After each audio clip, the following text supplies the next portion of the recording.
Hello and all, this is NerdCraft here, bringing you game one of a best of five series. Here, spawning on the eastern part of Terminus RE is our red Protoss player, WhiteRa himself, and our opponent here spawning on the western position of one of the largest maps, I would say, in all of competition pool play, is our blue Terran player, EmpireKas. So PVT, cross positions, Terminus RE, all that spells to me is frickin' epicness. What I like about cross positions in this map as well is that you don't have to worry about the rotational symmetry of the map. So let's say, for example, that WhiteRa's in the position he is in right now, and Kas was to spawn right here in the northern position. Let's just see. Yep, this is the position. WhiteRa's third would be extremely vulnerable to drops, and I don't really like the rotational symmetry of some maps, but at the same time, you just can't help what maps are used. So the fact that it is cross positions, I think, will yield the best results. The most unbiased results you can, the most balanced results in the matchup. And of course, some people might be thinking, balance TVP? Yeah, right. Terran is totally gonna kill. Ugh. It's there's a lot of when it comes to this level, I honestly think that it's not gonna. When it comes to this level of players that we're having, I don't think it's gonna come down to like the units that a certain race has. It's just going to come down to the selection of composition and just micro and everything. One of my biggest pet peeves is when people always say that Terran is imba because of this, this, and this, or Zerg has infestors, or Zerg has infestors and they're OP, or one of my biggest ones is that one of the biggest things I hate is when people say Protoss has no way of beating a Terran Bioball. There's plenty of ways. I've seen it. I've casted the games that prove otherwise. So I believe that the matchup is fairly balanced. Of course, there are some things that could be tweaked to make it balanced. I believe that all spellcasters should have the same range. So that way, that I think would be one of the biggest ways to balance the entire game. So as we can see here, the wall was completed, and WhiteRa is not going to get any sort of scout off in the main for Kas, which is always really nerve-wracking for me whenever I'm up against a Terran and they wall off, because it's a little scary. It's kind of like mind tricks. You don't know what's behind that wall. Does he have both gas? Is he getting ready to do a Banshee starport, or no, of course a Banshee starport? Is he ready to do a cloak Banshee build, or is he building 6 racks, or stuff like that? It's kind of nerve-wracking, at least to me. I don't know about other players, but to me, I get a little nervous when I don't know anything. And as we can see here, WhiteRa's Nexus is about to finish up. He went for a Nexus first, which is very bold in the TVP matchup. Well, no, that's not as bold. Never mind. I was about to say it's much more bold than going Nexus first in a TVZ, but that's actually just ballsy beyond belief. The Cyber Core is about halfway done, and we have Kas. He's got his expansion coming up about 500 health points ready on that, and a third one coming down as well. It was a gasless expand, so gasless double expand coming up from Kas. This is most likely going to be used as a macro command center, just from the position it is. This is as close as a second command center can get to the mineral lines, and this is just most likely going to be turned into an orbital command used to get a large amount of SCVs. And mules, and then once he needs his third, he's just going to fly right on over and instant saturation. You have three bases that are instantly saturated. It's really nice. And holy crap, I just realized that my mic levels were up a bit. There, now my voice probably isn't as deafeningly loud. Oh, it doesn't really matter. You guys probably didn't notice, but because I will be changing the sound levels on this particular segment of the video to make sure that I don't make you guys go deaf. I'd hate that. The last thing I need is my viewers being deaf and they can't hear me. It's like, what'd he say? I don't know what he said. There's a lot of Marines. It'd be horrible. I mean, what's StarCraft 2 without the sound, and especially what's StarCraft 2 without my luscious voice there to entertain you? Sometimes I can be a little full of myself. I'm not serious at all about that. Bunker here is up for Kas, so he's not looking to put on any sort of pressure anytime soon. WhiteRa just kind of checking it out, making sure that there is no army moving out. If a Marine or two moves out, he can snipe them with these stalkers. This is to maintain map control. which is really good. He doesn't have the Xel'Naga towers, but you know he pretty much knows what's going on here for Kas, and I don't think he has an observer up yet. No, the Robo is on its way though.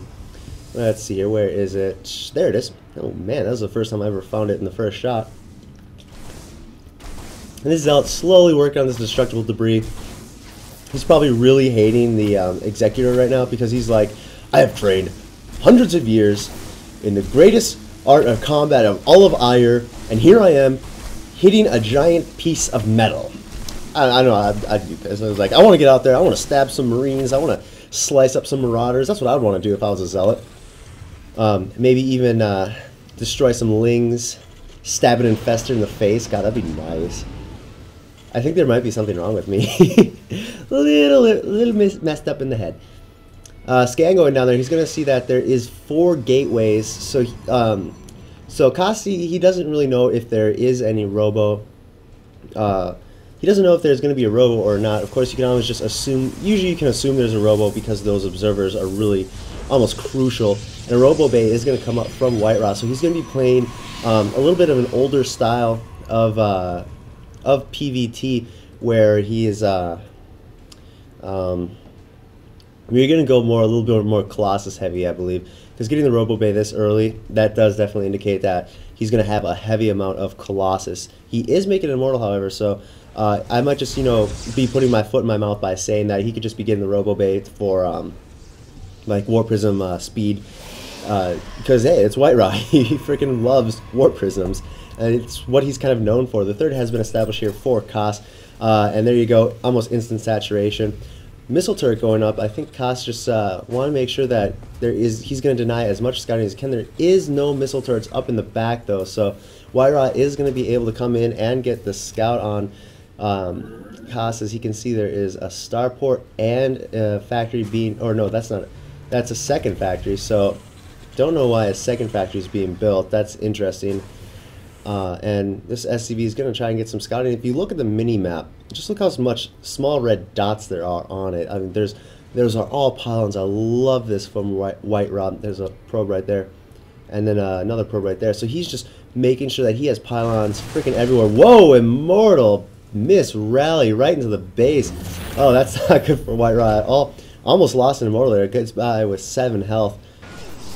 And the observer here going to come in. He's going to see, okay, yes, the third is pretty well saturated. Not fully saturated yet. Holy crap, there's a missile turret, and I'm gone.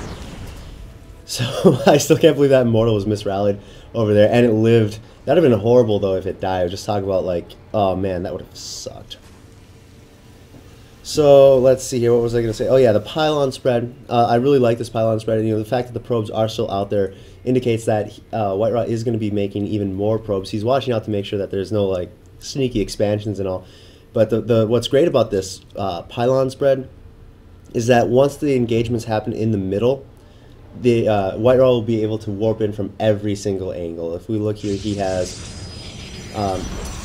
5 gates right now, the 5th just finishing, as well as a 2nd robotics base. So Twilight Count's also on his way too, so I wouldn't be surprised to see Charge. Charge is just a really good upgrade for Zealots. I think it's almost entirely necessary in the matchup now. Oh man, sorry, I got like the hiccups or something. So what was that? What was I just saying? Oh yeah. So once the engagements go off in the middle, the Zealots will be warped in. Zealots or Stalkers or Sentries are just going to be warped in from every conceivable angle. Let's say like there's a battle right here, and this probe is put like a pylon here, and maybe even here if WhiteRa's feeling that ballsy. During this battle, you know, it's going to be constant reinforcements just streaming in from down here because the pylon is so freaking close, and that's always going to be in favor of WhiteRa in the battle. Kas, however, he is just going to stick on his bio ball. He is getting Vikings out. I think he did scout that Robo Bay. I'm not 100% sure, but he does know there's Colossus out. You know, the Vikings that indicates it, or he could just be like completely blind countering.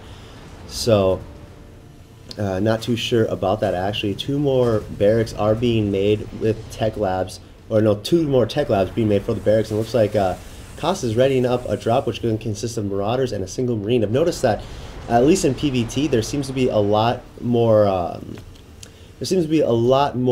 Marauder drops because they just eat through buildings really fast. If you look, they do 11 damage, 22 armor. 11 damage is pretty nice when you're just 0-1. to a Marines 6 without any upgrades, but 7. So they rip through buildings really fast, and Kas he's getting his bio just nice and built up. Level 2 weapons on its way. He just finished the Ghost Academy, and Mobius Reactor is about to finish, and the Ghosts are out on their way. So Kas is kind of getting ready for everything. He's getting ready for High Templar, he's getting ready for Colossus, and we can see the Templar Archives was made by WhiteRa, but Storm is not being researched. I don't even think there is a High Templar out on the field yet. No, there is not. And they're both on 3 bases, so the income is going to be fairly even, I do believe. Of course, Kas is going to be a little ahead just because of those mules. And Kas decides to move out. Of course, WhiteRa sees this. I'm kind of curious as to see the harvester count. 82 probes to 74 SCVs.